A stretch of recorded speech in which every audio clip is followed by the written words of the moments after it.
Masih bersama kami, kunjungan Raja Salman ke Indonesia terbilang cukup istimewa. Selain membawa rombongan sebanyak 1.500 orang, kunjungan ini merupakan yang pertama dalam rentang waktu 40 tahun terakhir.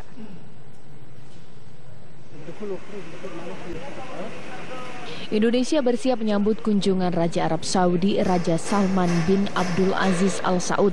Salah satu yang berbenah adalah gedung DPR RI. Mereka menyiapkan sejumlah fasilitas pendukung bagi Raja Salman. Utusan dari pemerintah Kerajaan Arab Saudi juga melakukan pemantauan keamanan. Kunjungan Raja Salman ke Indonesia terbilang cukup istimewa. Ini merupakan kunjungan pertama Raja Arab Saudi dalam rentang waktu 46 tahun. Hal menonjol lainnya adalah jumlah delegasi yang mencapai 1.500 orang. Selain Raja Salman, ikut pula 10 orang menteri, 15 pangeran, dan pengusaha. Selain membahas kerjasama antar kedua negara, akan dibahas pula rencana investasi di Indonesia. Hal lain yang cukup istimewa adalah lamanya kunjungan ke Indonesia. Rencananya, Raja Salman akan berada di Jakarta pada tanggal 1 hingga 3 Maret. Keesokan harinya, rombongan Raja Salman akan bertolak ke Bali. Mereka akan berlibur di Pulau Dewata selama 3 hari. Tim TV One mengabarkan. Ya, Juan, kalau berbicara mengenai rencana kedatangan Raja Salman ke Indonesia, ini tentunya menarik ataupun menyedot perhatian dari masyarakat Indonesia. Kita nanti akan berbincang mengenai bagaimana dampaknya nanti kedatangan Raja Salman ke Indonesia. Sudah ada narasumber kami di sini, yaitu Pejabat Timur Tengah, sudah ada Bapak Yon Mahmudi. Selamat sore Pak Yon. Selamat sore. Tapi nanti ya Pak Yon, kita berbincang bagaimana dampak kedatangan Raja Salman ini ke Indonesia. Kita masih punya kabar terkait dengan kedatangan Raja Salman ini Pak Yon, di mana kedatangan Raja Arab Saudi menarik perhatian seperti yang kita sampaikan dari awal pemirsa, karena bawaannya yang tidak biasa jika dibandingkan dengan kedatangan para pemimpin negara lainnya ke Indonesia. Ya, bayangkan saja ada sekitar 1.000 delegasi juga yang terdiri dari menteri dan juga personel-personel lainnya yang ikut mendampingi kunjungan Raja Salman yang akan menuju ke Indonesia dan berlibur di Bali. Ya, dan menakjubkannya Juan, selain jumlah bawaan yang cukup besar, ini jumlah pesawatnya juga banyak Juan. Dan berikut informasinya. Kedatangan Raja Arab Saudi Salman bin Abdul Aziz Al Saud menarik perhatian karena banyaknya rombongan dan sejumlah persiapan lawatan yang berbeda dari kedatangan pimpinan negara-negara lain pada umumnya. Dengan jumlah rombongan mencapai 1.500 orang, barang bawaan Raja Salman dan rombongan bahkan mencapai 20 pesawat atau 20 penerbangan, termasuk mobil Mercy khusus untuk membawa Raja Saudi tersebut.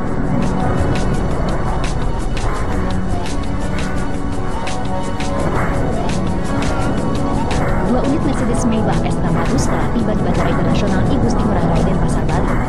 Berdasarkan lawatan sebelumnya ke negara lain, jenis Mercedes Maybach yang digunakan adalah S600 Guard yang dirancang untuk menghindarkan penumpangnya dari ancaman dari segala sisi, termasuk oleh mobil. Kaca mobil ini dibuat dari bahan aramid dan komponen plastik serta dilapisi polikarbonat yang tahan lomparan serpihan. Kaca ini juga menawarkan perlindungan dari peledak dan anti peluru senjata serbu. Wow, super aman bukan?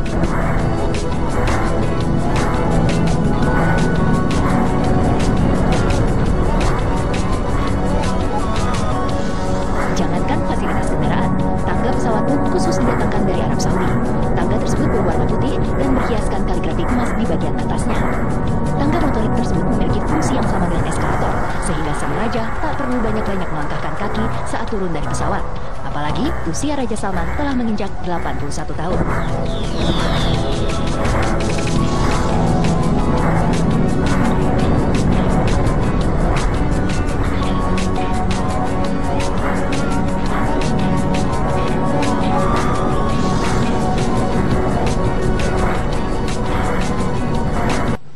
Dan berikut ini sejumlah info mengenai kunjungan kenegaraan Raja Arab Saudi Raja Salman bin Abdul Aziz Al Saud. Ya, ini 1 hingga 9 Maret ya, rombongan terdiri dari 1.500 ternyata ya. Nah, ini Raja, kemudian ada 25 pangeran, 10 menteri dan pengusaha. Ya, apakah pengusaha ini berarti sekitar hampir ribuan ya? Ribuan, betul sekali. Menggunakan 7 pesawat. Nah, ini jumbo jet lah gitu, artinya bukan pesawat hanya Boeing Karena memang biasa. menyesuaikan ya dengan jumlah pasukan ataupun juga dengan jumlah yang nanti akan diikut Raja Salman berkunjung ke Indonesia. Nah, agendanya ini memang ada sekitar beberapa hari, sekitar 9 hari Raja Salman ini berada di Indonesia. Namun agenda kenegaraan ini berlangsung pada tanggal 1 sampai dengan 3 Maret 2017 untuk bertemu dengan DPR dan MPR di Indonesia. Ya, ini beberapa agenda nanti sebelum ke Bali akan menggelar. Berarti ini semuanya berbenah ya, mulai dari mungkin istana, DPR, kemudian ini Masjid Istiqlal juga akan dikunjungi oleh Raja Salman. Jadi mungkin saya tidak bisa membayangkan 1.500 orang itu delegasi sebelum mereka berlibur ke Bali pada tanggal 49 Maret ini. Bagaimana iring-iringannya? Bagaimana pengamanannya? Kabarnya Juan, kalau tadi saya sempat berbincang dengan beberapa orang di luar kepada awak media mengatakan bahwa sempat sudah dilakukan gladi resmi sebelumnya ini di Bogor, di Istana Bogor, karena rencananya Raja Salman ini akan menginap di sana, Juan. Oke, ini yang menarik nih, topik pembicaraan dan kerjasama. Kuota jemaah haji dibahas, peningkatan wisatawan Timur Tengah, perlindungan WNI di Arab Saudi, investasi tambang minyak pariwisata dan penanggulangan terorisme. Nanti ya oke lah, setelah itu baru liburan ke Bali. Tapi sebelumnya bahas dulu ya sejumlah agenda kenegaraan. Agenda kenegaraan yang sudah disiapkan. Tapi kalau kita lihat di sana memang ada beberapa porsi yang dibicarakan itu lebih banyak mungkin masalah ekonomi. Makanya tadi ada lebih dari 1.000 pengusaha ini ikut serta dalam rombongan Raja Salman ya. Mungkin mau investasi atau ya, itu yang kita harapkan karena dikabarkan ini bisa menarik investasi di Indonesia sekitar 25 miliar, Juan. Ya, oke, baik. Ya, kita langsung saja berbincang dengan Mas Yon Mahmudi, pengamat Timur Tengah. Mas Yon Mahmudi, apakah memang sudah menjadi kebiasaan dari Raja Salman ini ketika berkunjung ke suatu negara memang membawa rombongan sebesar itu, Mas Mahmudi? Ya, ini kebiasaan ini mungkin asing ya bagi kita atau kemudian dunia barat ya, yang dalam kunjungannya dalam jumlah yang sangat besar begitu. Tetapi kalau bagi kerajaan itu adalah hal yang biasa karena raja itu kan satu keluarga, satu dinasti ya. Menterinya juga banyak yang dari kalangan istana, keluarga, dan pengusaha-pengusaha juga keluarga begitu ya. Jadi memang satu dinasti kekuasaan politik dan juga ekonomi. Oleh karena itu kalau kita melihat kunjungannya di Indonesia dan apalagi katanya mereka menyebut bahwa Indonesia ini sudah seperti rumah sendiri begitu ya.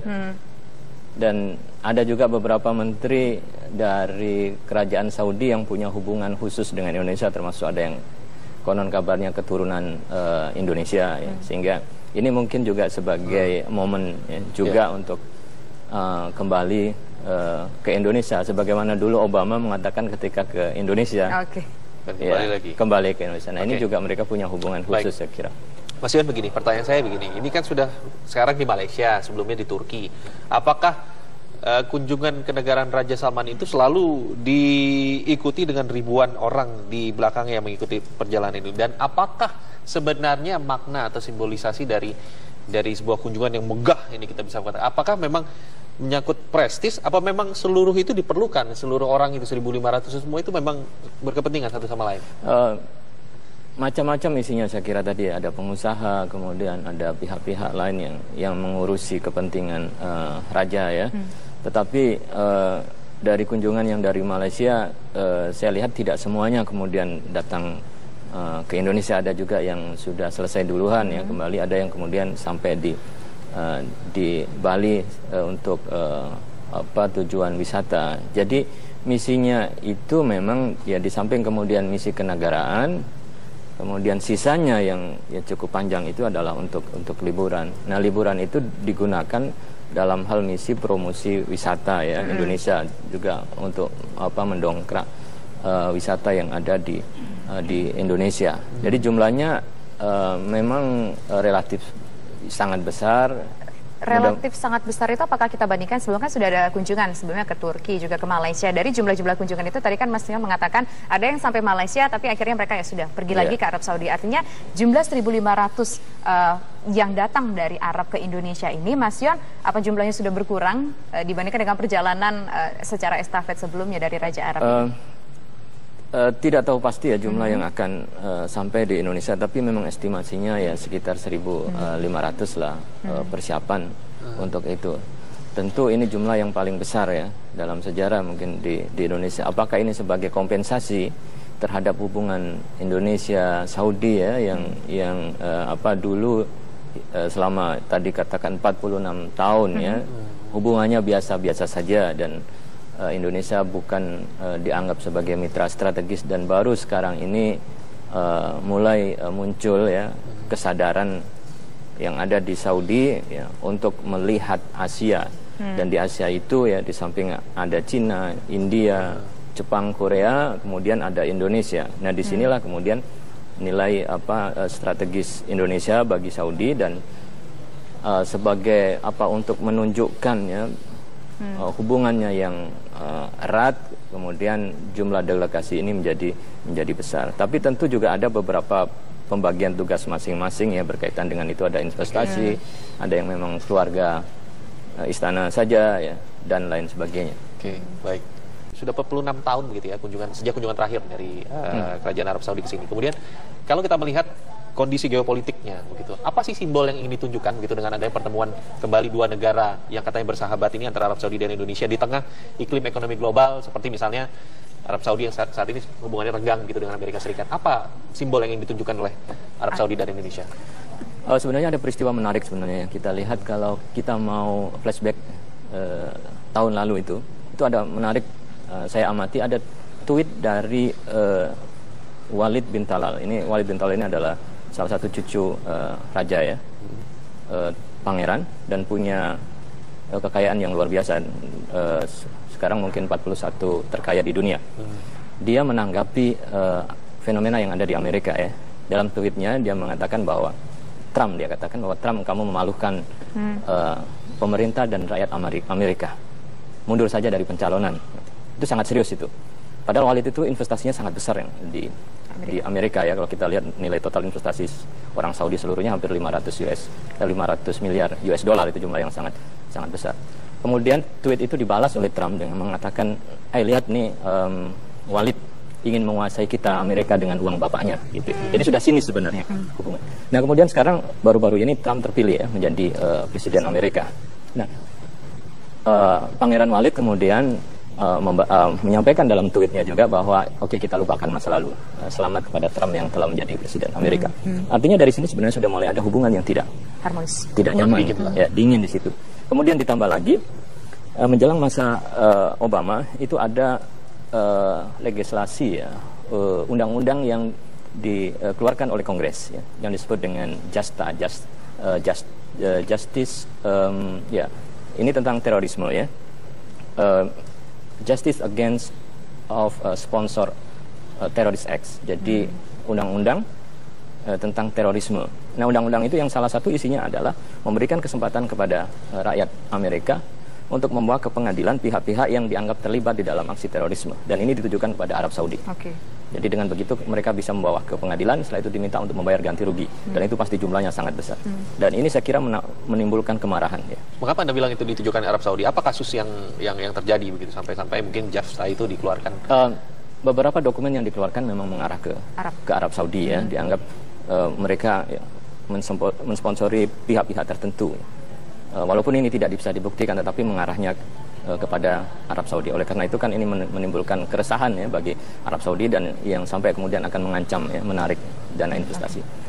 Artinya bahwa hubungan di sini sudah mulai tidak membaik. Nah, ditambah lagi dengan kondisi kawasan regional yang ada di Timur Tengah ya. Amerika yang semula menjadi kawan baik ya, kemudian mulai menarik diri dari kawasan Timur Tengah. Iran mulai menguat posisinya ya. Kemudian ada perang Yaman, Suriah dibantu dengan Rusia, sehingga posisi Arab Saudi sebenarnya dalam posisi dalam hal politik ya, dalam posisi sendiri. Nah, disinilah kemudian mencari teman. Nah, Indonesia adalah sebagai negara terbesar di dunia demokrasi ya, Muslim terbesar di dunia, maka ini kemudian menjadi potensi dari aspek politik ya. Tentu kemudian dari aspek ekonominya itu juga membawa prospek yang besar ya dalam hal investasi, kemudian potensi impor minyak Indonesia ke Saudi dan lain sebagainya, karena Saudi juga akan mencari alternatif ya di samping Amerika.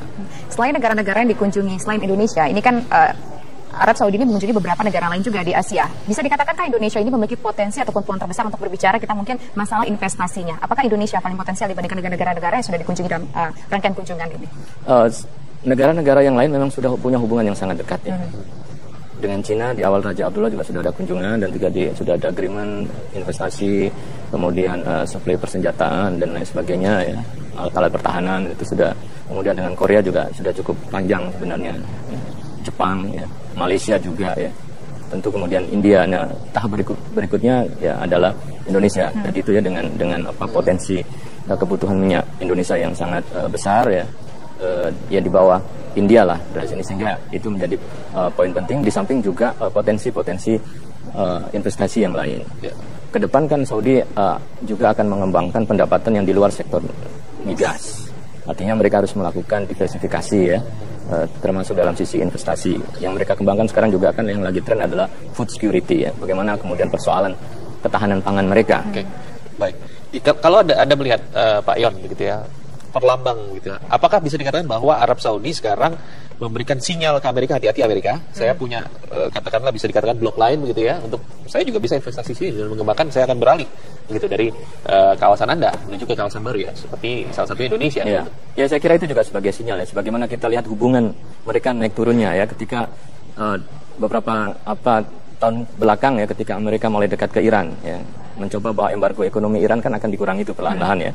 Ini kan juga menimbulkan kekhawatiran ya bagi Arab Saudi, sehingga itu tadi ya, ancam-mengancam ya, kalau kamu dekat dengan sini saya akan ke situ. Tetapi kan itu terobati ketika Trump memutuskan bahwa ada 7 negara yang masuk blacklist itu, yang di dalamnya ada Iran. Artinya Iran masuk dalam negara yang di blacklist. Ini agak menggembirakan ya bagi Saudi. Saudi tidak masuk dan negara-negara yang lain masuk dalam blacklist itu. Tapi itu kan itu dalam posisi ya, berusaha untuk menaikkan ya, bargaining ya, bahwa kebijakan Arab Saudi itu yang berusaha untuk mengurangi hegemoni Amerika ya, yang mereka sebut dengan kebijakan minutes multi-dependent, bahwa bagaimana dia mulai mereduksi hegemoni satu kuasa besar beralih kepada mitra-mitra yang lain. Oke, baik, Mas Yon, nanti kita akan lanjutkan kembali perbincangan kita, tapi kita harus menyimak kumandang azan maghrib untuk wilayah DKI.